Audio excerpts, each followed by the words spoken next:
we're talking about components of squats, and one of the biggest problems that people do when they squat is squat poorly. In terms of what we're looking at, there's a few things that we're looking at. We're looking at your hips, we're looking at your back, we're looking at your knees, and we're looking at your ankle. So starting from a squat standing position here, if your ankles don't bend, you're going to find that you get to about here and you can see my ankle is restricted, and then to get any further I'm going to stick my bottom out. Now if I do it this way, you'll find that I'm hyperextending from my hips or from my back. You can see I've not really got a lot going on there. Puts a lot of pressure on my knee and then I get pain. Okay? If I've got good ankle range, it means that my knees can go forward and I can sit and squat in a better position. Okay?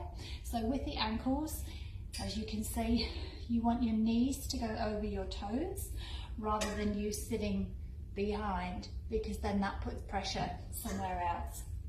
Second component we're looking at is the knees themselves. As you bend, if you've got too much force in your quads and you're not using your bum and your hamstrings as well, you're going to find that the kneecap gets pulled back into line as well.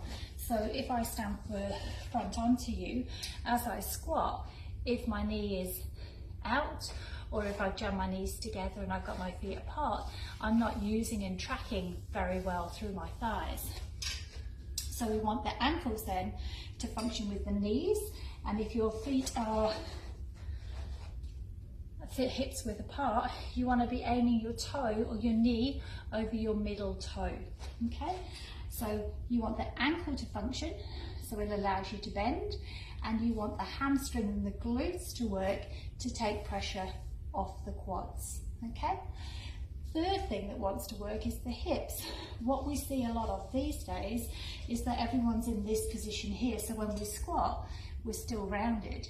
Okay, and in that position here the hip isn't gliding backwards. So what we want to happen is as we squat, the hip can move independently. So as we squat, the hip bends independently. If it's not, what happens when we squat is that we tuck under and we end up like this, and again it becomes very quad dependent. So we want the hips and the sit bones to face backwards, so we have 90 degrees here, so thigh to pelvis rather than curl. Okay, again with today's slouch posture, we tend to find that that hip range isn't great. If you are in that slouch posture, you then can't access everything and it becomes quite quad dominant, which then gives you knee problems, and then the rest ensues. So ankles need to bend, knees need to bend, hips need to bend. I'm using my quads and my hamstrings and my glutes in this position. I don't want to flex outwards and hinge from the back, so I use my QL. I want my pelvis and neutral and my rib cage neutral and my eye line here, rather than sticking my butt out and using it here. So a fair few things need to happen for you to squat well, and what we can go through is different tests to work out which is our deficiency.